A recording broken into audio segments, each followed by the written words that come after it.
Good morning. Happy birthday, Ate Lucila. Sabi nga ng mga hipag ko, ako ang favorite kasi ako ang first na sister-in-law ni Ate Lucila. Sa mga sa atin ngayon, naano ko na talagang financially, tulungan din ako. Tulad ng isa kong anak. Nagkaroon siya ng sumukha, tigawat. Ayaw niyang pumasok. Pero nakita siya na Ate Priscilla. Tigawat lang, hindi ka nagpapasok. Isang semester siya hindi papasok. Ayaw siyang maano sa akin. Pero si Ate Priscilla, nakinig siya.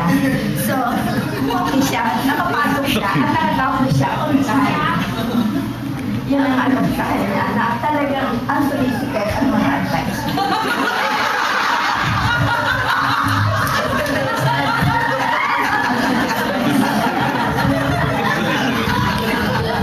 Thank you, Letty. Lucy. Si Lucy, ilang pong taon din kay Bong. Magandang umaga po sa inyo lahat.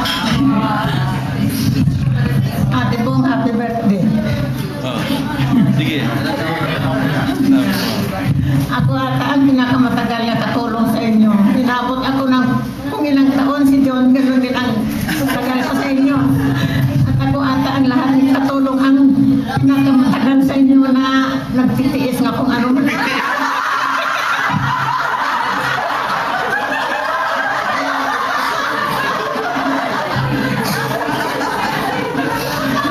Kasi ang sabi nila daw, masungit daw si Ambong. Pero sabi ko, hindi yan masungit, mabait yan. Hindi lang kayo nakakaintindi ng sinasabi niya sa inyo kung paano.